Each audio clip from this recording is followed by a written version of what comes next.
we're back on record in case number 21CR164 State versus Wesley Howard, in case number 21CR165 State versus Christian Hertzler. Counsel was present. The prosecuting attorney is back with us, Mr. Sanders, state representative, and Payne County State, Mr. Rackett, Mr. Howard, Mr. on behalf of Mr. Hertzler.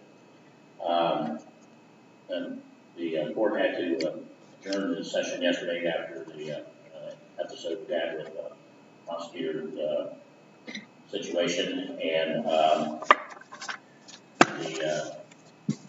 court did not send the jurors to the jury room. I sent the legal court, and again, a reaction because of COVID. I've been trying to avoid putting people in the smaller places, even though we're covered. There's still this issue, this new variant starting to go around, so I was trying to still be careful on that. At the heat of the moment, it didn't occur to me that I should lock them in the jury room. But in any event, there were several jurors who were downstairs, and after talking to counsel, Mr. King and Mr. Rapp, understanding some of the jurors there with us, apologies taken by the squad, and then also a conversation about possible exposure being fentanyl or an opiate. Now, to complicate matters, there was a report that I got from my magistrate. Well, first of all, I'll say that immediately after the court was adjourned, we started getting calls from news media. And of course, it's not hard for us to say no comments. It's a judge not allowed to comment about anything. Unfortunately, the channel, the news stations kept calling around until they find somebody who talked, and one of them talked to the sheriff. And as a result, there was something posted on the Facebook page at least, and I understand now maybe it's in the media today, on electronic media, that 2 people were unconscious and had to be revived. I don't know if any of you saw that. I didn't. Nobody passed out. Mr. Sanders, you were never marked hand, were you? I didn't think so. I didn't see it. Didn't see any reason for it. But in any event, I could inquire about that, and I think the jurors would probably follow the instruction not to read anything about that, but I think we were more concerned about just the fact that what happened here in the courtroom and downstairs. So I'll ask the defendants if you have anything you'd like to break before the court at this point. Your Honor, just to reiterate, given the events that happened yesterday, we are moving this trial. And you did file a written motion, I'll note that I did. We handed it to me in chambers. I didn't bring it with me. And Mr. Rapp. Your Honor, we joined in the motion. I did speak with Mr. Kinsella last night, shared our thoughts, total agreement with the motion, respectfully submit that a mistrial is unfortunately essential for these 2 defendants to receive a fair trial. All right, and of course, if the court grants this trial, it will be without prejudice, and it would be a retrial. You talk with your clients about that, counsel? I have. All right, Mr. I also have, Your Honor. All right, and so, Mr. Howard, I could question the jurors and explore and ask them, what they heard, what they, if it would have an effect on them. It probably would, but it's hard, to say what this would possibly be. But we talked about this in chambers, and I don't really see that there's a need to do that.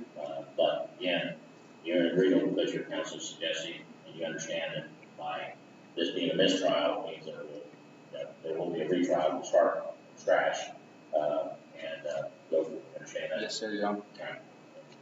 You concur with your counsel's desire to have this case mistrial.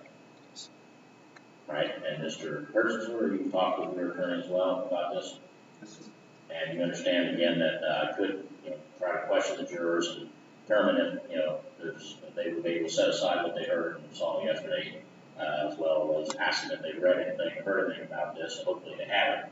Although I can about guarantee you that if I got texts from people, almost within the next 15 or 20 minutes, and they probably did too, unfortunately, if the people that were on the jury. But again, you understand that if I do grant this mistrial, then it'll be subject to being retried. We'll start over from scratch. Okay. Yes, sir. All right. Thank you. State have anything to say? Well, I know none of us are happy about this. Yeah. Your Honor, may I just if there were to be a trial, in this case, could new counsel be appointed for Mr. Herzog? They'll have to file a request for that and form. And then I'll take control of that. So you're indicating that it doesn't have the funds to retain any further for the second trial? That is correct, Your Honor. All right. Well, Mr. Herzog, what we'll do is we'll deal with this here in a few minutes. All right. So here's what we're going to do. I'm going to declare the mistrial based on the events that happened yesterday and so it was traumatic to everyone. Everyone was concerned and based upon all the things that happened in the scurry with the life squad and people scurrying around the courthouse and even the jurors and jurors that they received the squads and taking Mr. Collins out, Mr. Sanders out, and rather than try to delve into that, I think it's just best for everyone concerned that this trial be declared. So the court does declare this trial as to both defendants. Without prejudice, matter will be rescheduled. I do have some dates that I asked my assignment commissioner to get me last night before we went home in anticipation this might be necessary. I was hoping it wouldn't be, but unfortunately, developments haven't happened. Unfortunately, developments have made it necessary to do that. And it haven't happened in a way that would allow us to continue. And so at this point, I'll have the jury come in and discharge them. And I'll ask counsel to remain, and I'll get these dates, and we can talk about a date. And Yes, sir. I don't know if that sounds stupid, but it being brought back up, but I mean, they're going to put another warrant out for our list and make the rest of us. oh no, we're still in the same case. We're bail and everything's still the same. Yeah, I mean the fact when I say start over, I don't mean that they go back to square one and rearrest you, bring you in, and so forth. This is just a start from square one as far as the trial is concerned. So, okay. All right, then really should we end.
All right, seat, please.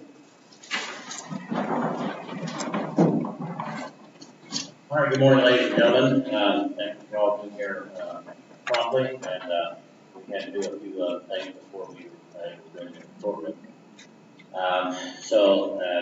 This time I'll inform you that due to the events that occurred yesterday with everything that happened and things happening while you were still, some of you were still in the courtroom and back in the jury room and downstairs, because of COVID, I've been reluctant to use the jury room to any great extent, and normally when we stop proceedings like that, we would have put everybody in the jury room. We don't know that it made any difference in this case. But with all of the comments that were being made, and unfortunately there were some news reports, which I'm confident you haven't read, that prompted so many texts and calls. I got lots of calls from TV stations and so forth. And of course, as a judge, the rules of judicial conduct are that judges can't make comments about any pending matters or any matter that may come before them. That's been the rule for 50 or 60 years at least, and but yet the media, I'll say this out of town media, not the local media, they'll call anyway and say, will you make a comment? And of course I can't, because I'm bound by the rules of judicial conduct. But unfortunately, and then so what they do is they call around and they'll find somebody to talk to. And so there were some reports made, particularly on a line, Facebook, that was sent to me last night that were, once you read them, you're going to be allowed to read them. You'll find we're wholly, by and large, largely inaccurate. But in any event, I declared mistrial in this case as to both defendants, and so you'll not be continuing your search today. You'll be discharged today. And it's unfortunate these events are something that nobody could have predicted and nobody would want to have. It doesn't help anybody. None of the parties are happy about it, nor is the court, but it's an unfortunate circumstance that occurred that is beyond anyone's control. And it's necessitated that in the interest of justice, that this case not be completed, and we will discharge you today, and you will not be subject to any further jury service for the rest of this term, which ends tomorrow, and for 1 year after that. So at this time, we'll thank you for your service. I appreciate everything you did. I thought you were very attentive, and the case is moving along very smoothly. And I'm confident we would have had the case completed today, but unfortunately, it's not going to happen. So you can go ahead and go to the clerk's office. Mr. Osmond has your vouchers, and then if you need any work excuses, you'll have those as well for you. Again, I want to thank you for your service. I know it's probably frustrating to put in 2 and part of the 3rd day of your lives and not be able to complete the task that you undertook as a duty of your citizenship. But again, we appreciate your willingness to serve. And by being discharged now, you're free to discuss this matter with anyone that you want. You don't have to, but if you wish to discuss it. But again, thank you for your service, and enjoy the rest of your day. Thank you. Council, do you remain? Okay.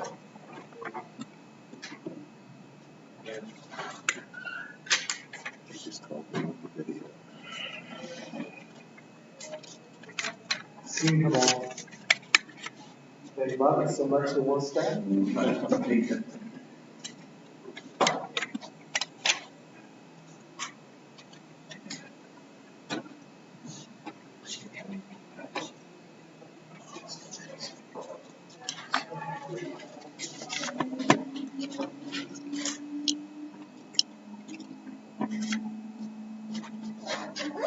Great back out.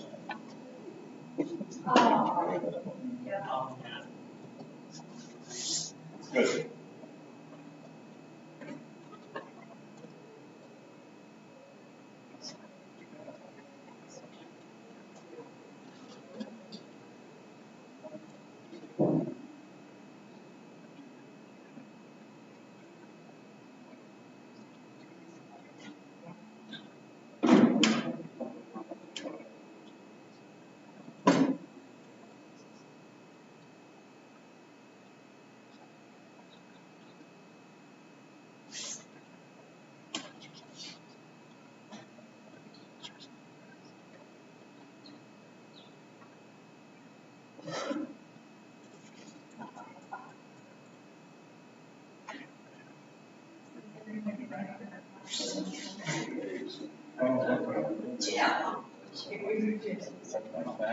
Jim was from. He finds something wrong in everything in the book.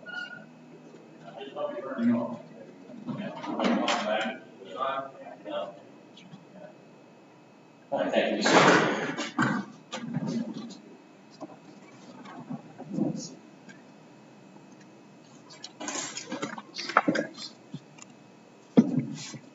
Okay, we're back on record. So, Mr. Hurst, if you would fill out your financial disclosure form. You're not employed, correct? Where are you working? I work construction, that's all I'm there, I can tell you right now. But I am getting the job done, so. Okay, well, you fill out your form then, and I'll take a look at that.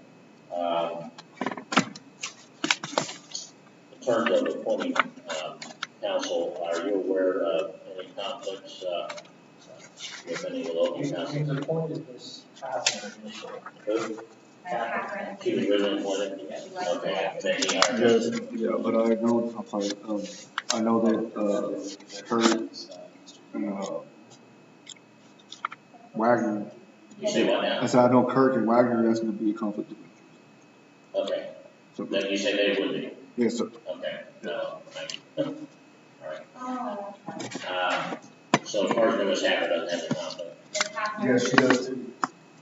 Hafner, Kerr, both have conflicts. Oh, Happer, her, okay, and then what about Wagner or Armitage?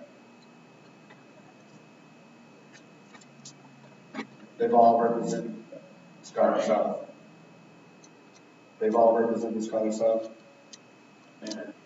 Well, I mean, cause I know whenever I had Hafner, she had told me she may remove herself from the case before I had hired. It's because of the children's services. Yeah, I think she's involved. oh, because it's on search, yeah. Yes. Yeah, there is a. All right.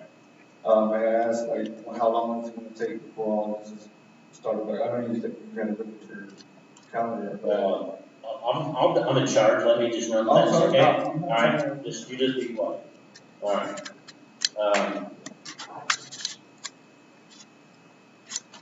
Your Honor, we do have a pretrial on April 13th. Probably aware of that in the afternoon on another holiday case, so perhaps We can do a pre-trial, witness. Let me give you some dates here.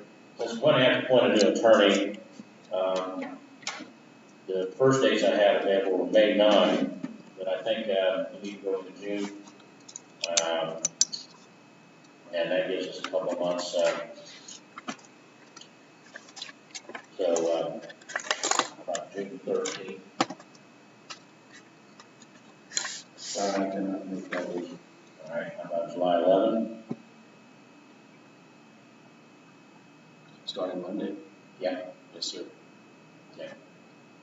All right, that actually gives us a little more time for council, so that's probably better. So we'll set it for July 11th and 13th. We'll set a pre-trial April 13th. And what time is that one scheduled? 2 o'clock? Yes, sir. That's actually on Mr. Howard's on the case. Okay, so looks good. And do this status conference on this case. And I'll have an attorney for you by the end of the week, Mr. Hertzler, to answer your question as to how long it's going to take. Obviously, I'm going to check in any conflicts that when we have a children's services case, we have so many different attorneys involved locally. Because each parent has one, children usually have a guardian ad litem. And there's people representing other witnesses, so we have to inquire that. But I'll check with Mr. Armitage. But to your knowledge, would he have any conflict where it did not? Yeah, no, that's actually not. Okay, I'll talk with Mr. Armitage, appoint him, and once I get your financial disclosure form, Mr. Hertzler. All right, so bond will be continued under the same bail, under the same conditions, so you're still going into pre-trial supervision and all pre-house arrest and all other conditions that have previously been ordered. Any other matters you want to discuss at this point? Judge, I have it for 2:15, but I still think 2 o'clock is fine. Is it a Zoom or what attendance we were expecting? We can do Zoom. We're in the process of switching back to, at least for the time being, in person, but I've also indicated that I'd like to do as many Zooms as I can whenever they're feasible. But if we're going to do a Zoom, we'll probably need to move it back, because what we run into is we have attorneys doing some Zoom and some in person. They got to go pop back and forth. Prosecutors got to go back and forth. So we can do it later, say 2:45. Sure. Okay. Sure. All right, so we'll move that to 2:45 and we'll do it by Zoom. Thank you. And then we hopefully will have our others completed by then, and not at least take a break as well. And we could just get the evidence back that wasn't admitted. Yes, okay. So for the record, then, record reflect that all the exhibits have been previously marked. They've not But then I think the USB recordings were admitted. But will court will order all those be released back to the custody of the sheriff's department or police department, whichever one had the stroke, and they'll take them. So we have all those locked up in Simon Commissioner's office. So, well, they were locked. She's there now. So yeah, thank you for that. Anything else? Any other matters need to be considered at this point? All right. Thank you, Council. Please rise.